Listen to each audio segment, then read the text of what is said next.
Yang paling aneh di Pamekasan itu yang tidak ada di daerah lain itu yaitu yang dicari sate lalat.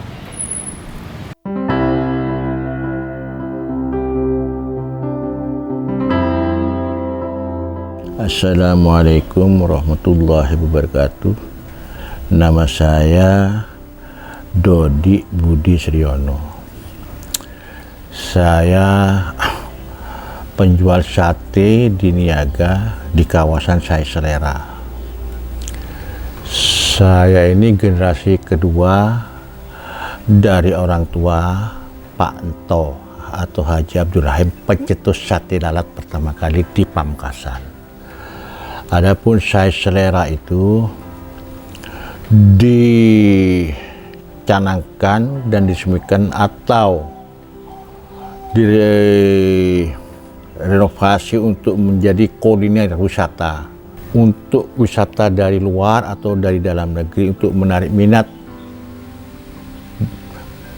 di kawasan Saya Selera. Dan kebetulan di sana itu ada namanya sate yang unik, namanya sate lalat, pencetusnya Pak Anto. Kami penerus generasi kedua berjualannya di sana di Jalan Niaga, yang mana kawasan itu namanya kawasan Saya Selera. Itu dicetuskan dan dibuat tahun 2000 oleh Bupati Bapak Syafi'i dan wakilnya Bapak Dadang hingga sampai sekarang. Ya alhamdulillah, dengan pernak-pernik kita itu penjual-penjual juga merasa makmur dulu sebelum corona. Tapi ya berjalannya waktu sekarang mungkin imbas dari ekonomi.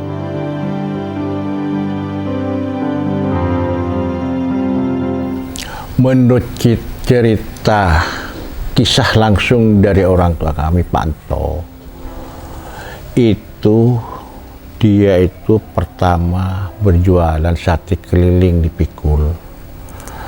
Itu pakai kas tradisional, termasuk rombongnya tradisional yang dipakai karena pada waktu zaman itu zaman susah, sehingga dia berjualan sate asalnya sate biasa, sehingga untuk dapat membuat sate itu masak luar dalam hanya diperkecil karena pada waktu itu waktu dia membuat sate agak besar itu banyak lalat. Sehingga kalau sate besar itu agak besar itu kalau dibakar itu masak luar, dalam yang agak mentah. Bagaimana cara untuk memasak agar luar dalam masak juga hanya diperkecil, hanya dicoba ternyata masak luar dalam. Akhirnya mengambil resep, dibuatlah namanya karena banyak lalat, dibuatlah sate lalat agar dapat menarik minat pembeli. Karena kalau namanya aneh itu banyak yang penasaran. Pak Anto itu berjalan pertama kali insya Allah kalau saya tidak keliru sekitar tahun 60-an pertama kali jualan di terminal pertama di Arek Lancor yang ada stasiunnya dulu. Akhirnya pindah sekitar tahun insya Allah tahun 80-an di depannya Biskup Jaya. Dulu ada toko di sana namanya Toko Seger.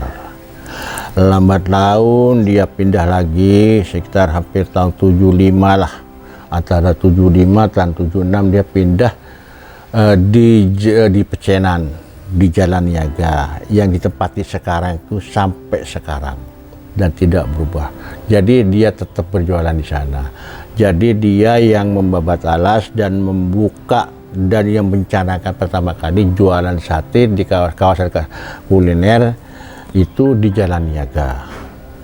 Hingga dari pertama dari 10, 20 aja berkembang banyak sampai padat sekarang di Niaga. Dulunya sepi, sekarang rame. Ada pertokoan, ada anunya dokter, jadi semua di sana lengkap. Jadi sehingga sekarang menjadi remeh, hingga Bapak Bupati Syafi'i menamakannya pernak-pernik kota yang nantinya membawa namanya yaitu invest untuk daerah, pemasukan untuk daerah. baik dari segi wisata, dari pemasukan kartu apa semua, dan karcis, sampah apa itu, sehingga lambat laun berjalan. Hanya tahun 2000 Bapak Syafi'i, Pak Anto menghadap Pak Syafi'i itu untuk mengundurkan diri, dan saya dijadikan ketua paguyuban. Pertama dijadikan paguyuban. Hanya Pak Syafi'i membuat kuliner wisata yang lebih modern agar banyak wisata baik daerah maupun luar negeri. Akhirnya dinamakanlah sesuai dengan khas daerah, yaitu Saya Selera di Jalan Niaga. Jadi satu-satunya, kalau saya tidak keliru, kawasan Saya Selera, kawasan kuliner makanan Saya Selera, mungkin di Pamekasan yang di kota ini yang ada perdanya hanya di Jalan Niaga sampai sekarang. Awal mulanya menjadi ketua paguyuban Saya Selera itu saya tidak nyangka. Saya diajak ke Bupati, ke Pak Syafi'i sama orang tua, yaitu ketua pertama, ketua istilahnya yang membabat alas istilahnya, yang membuat kawasan itu wisata kuliner Saya Selera, Pak Anto. Karena Pak Anto sudah usia pada waktu itu tahun 2000 itu insya Allah 82, sudah sepuh, sudah tua, jadi dia itu memberi regenerasi yang muda, mungkin yang lebih modern. Akhirnya saya lah yang diangkat menjadi ketua paguyuban, langsung laporan kepada Bapak Syafi'i, menghadap Bapak Syafi'i waktu itu. Saya, Pak Anto, Abah, sama Pak Syafi'i, jadi saya serah terima jadi ketua paguyuban. Akhirnya sama Pak Syafi'i dipermodern menjadi wisata kuliner, sampai membuat acuan dan pencontohan wisata-wisata dari luar Pamekasan, termasuk itu dulu katanya sampai ke luar negeri. Jadi terkenalnya sampai ke luar negeri itu. Sampai dibuat pencontohan oleh daerah-daerah lainnya, kabupaten-kabupaten lainnya, wisata kuliner Saya Selera itu. Sehingga dengan dibuatnya wisata kuliner itu maka akan bertambah wisata-wisata dari daerah maupun dari luar yang banyak yang datang untuk mengunjungi kawasan Saya Selera. Karena di sana itu yang aneh, karena kalau di sana sari laut biasa ada, kayak nasi goreng ada. Yang paling aneh di Pamekasan itu yang tidak ada di daerah lain itu, yaitulah yang dicari sate lalat. Sate lalat itu terkenalnya adalah gara-gara ikut kontes dulu di Surabaya. Insya Allah kalau tidak keliru itu sekitar tahun 90-an ke atas, 95 ke atas. Di Surabaya waktu itu patungnya insya Allah Pak Bagio. Setiap tahun menjuari kontes lomba masakan kuliner se-Jawa Timur, sate lalat itu. Sehingga di sana sering dikirim Surabaya juara satu terus. Karena rasanya juga lain dari sate yang lain, dan bumbunya juga lain, dan rasanya lebih lezat, lebih nikmat. Apalagi namanya, kalau orang tidak tahu sate lalat, sangka lalat, sehingga banyak yang terkecoh sangka dari lalat, padahal itu adalah sate ayam, kambing, sapi, dinamakan yang lebih aneh sate lalat. Terus kedua, saya juga sendiri tahun 2000, insya Allah tahun 2000 ke atas itu, saya pernah ikut dari 2015, insya Allah kalau ada kali dulu 2015 ya, 2010 ke atas lah, pernah juga dikirim oleh FIF, lomba makanan khas seluruh Indonesia. Jawa Timur pada waktu itu, setelah sama FIF itu disaring, ternyata perwakilan Jawa Timur kena sate Saya Selera, yaitu sate lalat dari saya sendiri. Dan saya sendiri sebagai ketua paguyuban, saya sendiri juga yang jual sate lalat, juga generasi kedua saya yang dikirim ke Surabaya, ke Jakarta dulu, di Taman Mini dulu di Jakarta. Sehingga di sana lomba makanan khas kuliner seluruh Indonesia waktu di Taman Mini.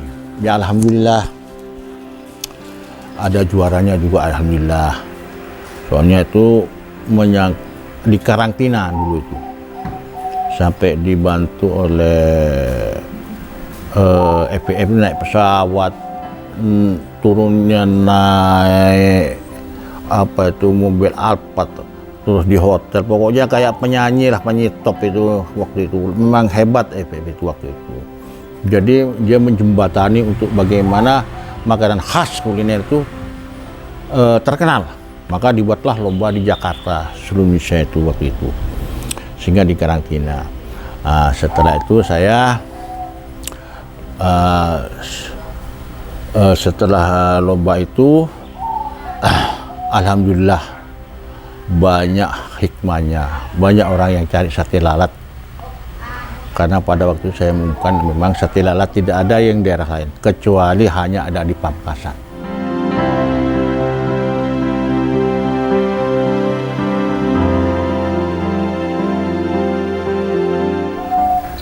Untuk membuat sate lalat itu harus belanja ke pasar.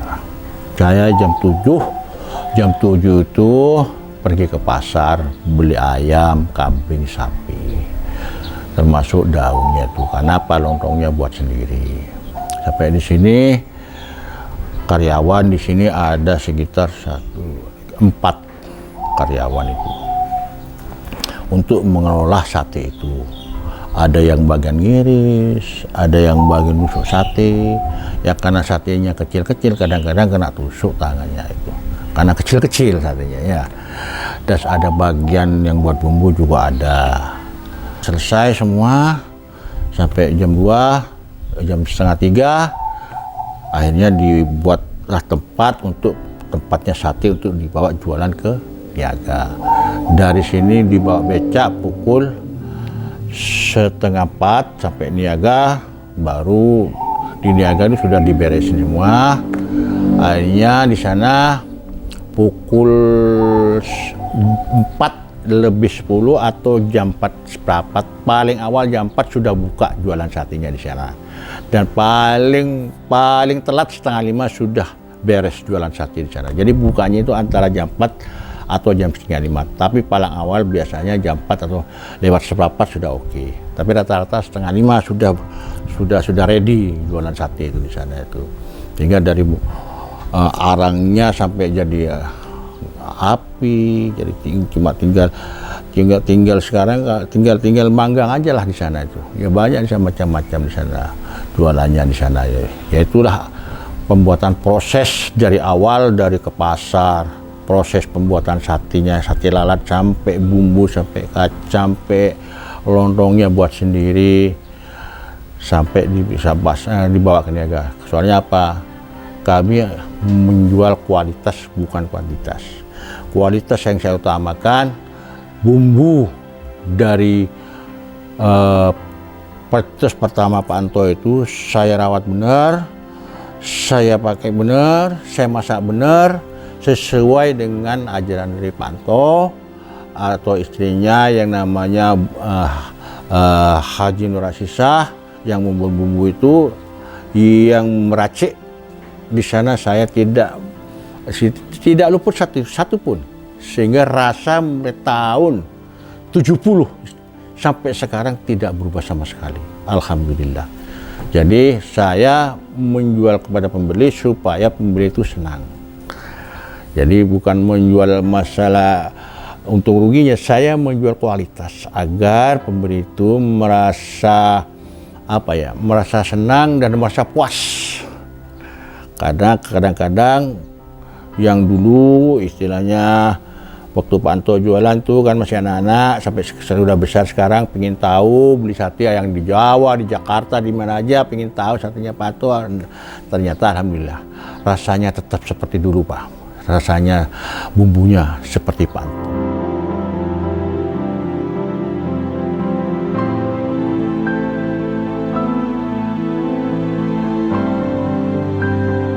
Jual sate itu zaman pertama kali Pak Anto itu memang lain dengan zaman yang sekarang.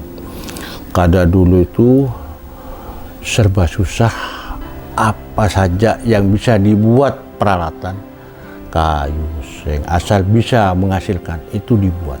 Nah, kayak Abah dulu sate lalat itu kan dari kayu, pering dibuat, termasuk tempat wadahnya itu kan dari apa itu, dari kulitnya pering itu kan, kayak tempatnya apa itu yang sekarang tempatnya untuk beras itu kan, kotak itu kan, dipikul dan berjalan itu sampai ke area Ancol. Akhirnya 8 tahun Pak Anto itu mungkin sudah agak tua, akhirnya dia menetap di Niaga dan awalnya pakai kayu pering seadanya rasanya, sepenting tidak kena hujan. Nah, itu kan malam soalnya kan bukanya kan sore, itu memang dari sore, dari dulu sore dari Pak Anto itu, dari jam 4 itu Pak Anto, atau jam 3 Pak Anto dulu buka itu sampai malam jam 3 malam, dari jam 3 sampai jam 3 malam kalau dulu Pak Anto itu. Karena kalau dulu kadangkala jam setengah 4 itu masih ada orang beli, jam 3 itu pun masih ada orang beli. Sekarang jangankan jam 3, kadangkala jam 10 atau jam 11 seperti jam 2 malam. Jadi kadangkala jam 2 sudah ditutup, setengah 2 ditutup sekarang, kadang-kadang jam 1.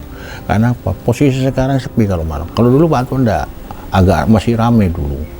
Karena ya satu, penjual tidak seperti sekarang. Sekarang seperti jamur di musim hujan. Di mana-mana banyak penjual. Ya kan?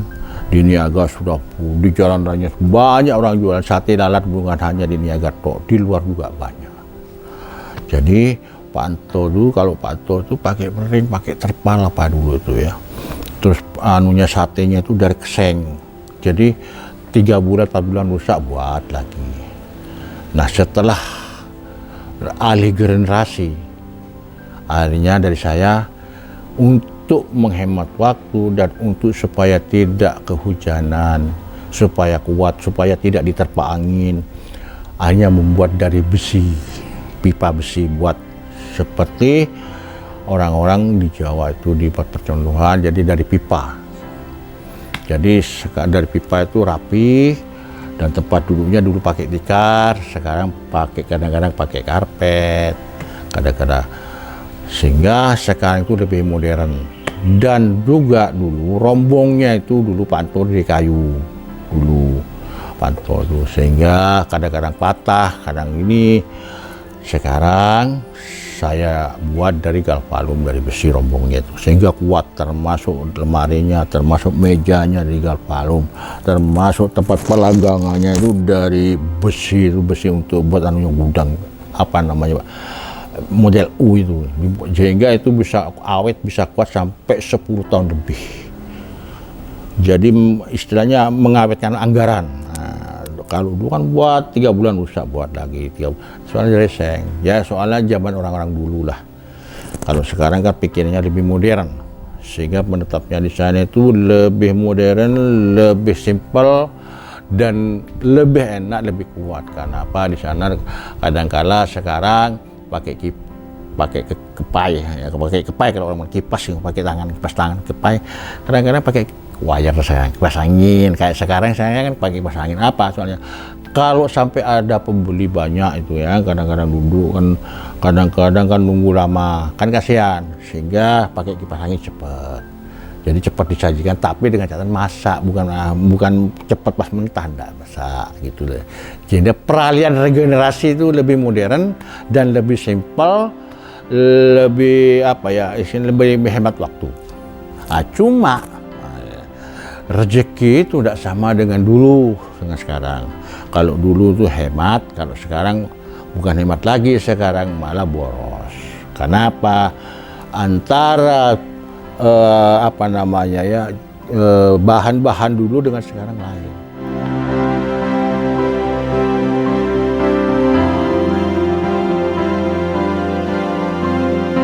Kalau masalah bukan hanya di penjual sate lalat atau pedagang pedagang ayam, pedagang nasi goreng, semua orang itu punya masalah masing-masing, tergantung tingkat kesulitan dan tingkat kemudahan, tergantung penjualan dan cara penyajiannya. Ya memang saya sebelum pandemik, penjualan omset saya itu satu malamnya bisa 300-400 porsi satu malam. Setelah pandemik saya itu menurun waktu pandemik sampai itu 50 porsi pandemik.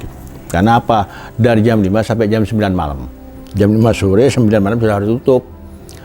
Akhirnya lambat tahun, pandemik sudah mulai agak reda. Alhamdulillah, sekarang sudah bisa sampai ke 100-150 porsi. Karena apa? Sekarang kan ekonomi sekarang. Semua barang mahal. Jadi pendapatan, penghasilan itu tidak sesuai dengan pengeluaran. Jadi nggak plus. Ya kadang-kadang penjualan itu kalau sudah dikasih rezeki dari Allah, itu kadang-kadang lebih, kadang-kadang plus, ya kadang-kadang ya itulah grafiknya itu grafik naik turun. Nggak grafik gini sejajar, nggak ada. Siapapun, penjual apapun sekarang banyak yang mengeluh. Bahan pokok mahal, terus apa yang nggak mahal sekarang?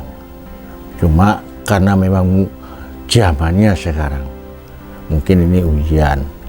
Ya, intinya kita harus bersabar, berikhtiar. Yang penting dikasih barokah rezeki sama Allah, barokah umur. Ya kita masih bisa berjualan, kita masih bisa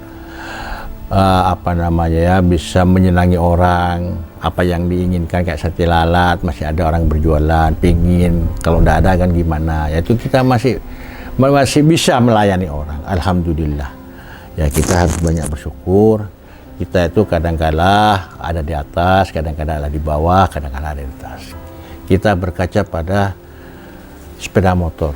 Cop sepeda motor kok berarti kan kadang-kadang di bawah, kadang-kadang di atas. Berputar lah seperti itu. Tapi kita harus merasa bersyukur karena sama Allah masih diberi kesempatan untuk menghirup yang namanya udara bebas, diberi kesehatan sama Allah. Jadi mari kita banyak-banyak bersyukur dalam hal menjadi seorang wira swasta. Ya, apalagi seorang pedagang kaki lima atau makanan. Ya di mana-mana aja, bukan hanya Pamekasan. Mungkin ya hampir seluruh Indonesia mungkin di luar negeri juga. Tapi kalau saya lihat, ya alhamdulillah Indonesia masih bisa gitu daripada negara lain setelah pandemi COVID. Mari kita ke belakangnya, mudah-mudahan ekonomi ini seperti sedia kala dan grafiknya bisa datar dan bisa naik. Biarpun hanya 5%, ya itu kan sudah hal yang luar biasa.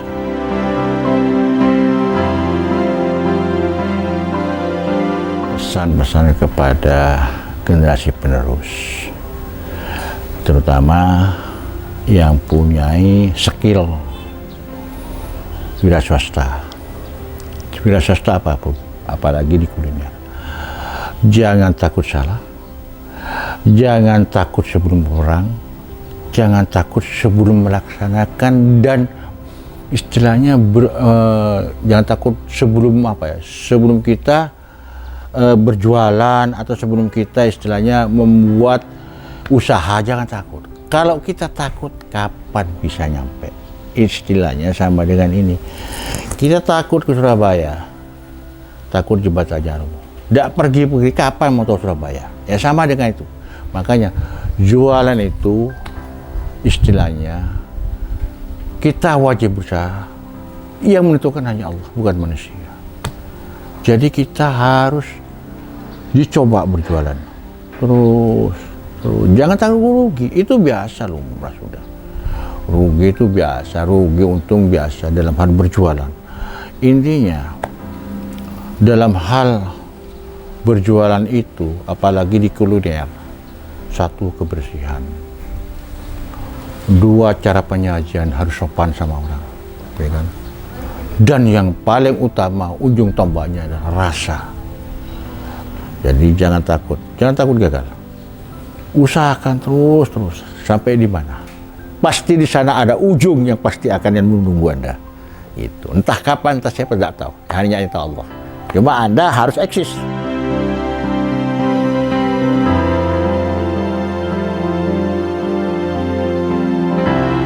Sebagai penutup, apabila ada kata-kata dari awal sampai akhir yang kira-kira kurang berkenan di hati Anda, kurang cocok di hati Anda, kurang cocok dengan hati Anda, sebagai manusia biasa saya ada rasa hilaf, ada rasa salah.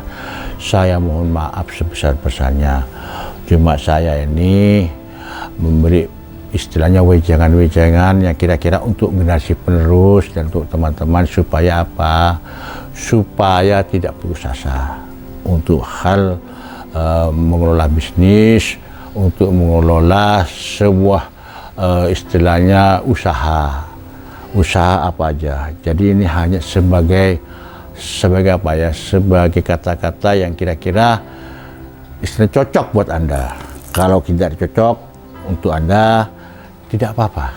Ambil yang baik, yang buruk, yang tidak cocok dibuang aja.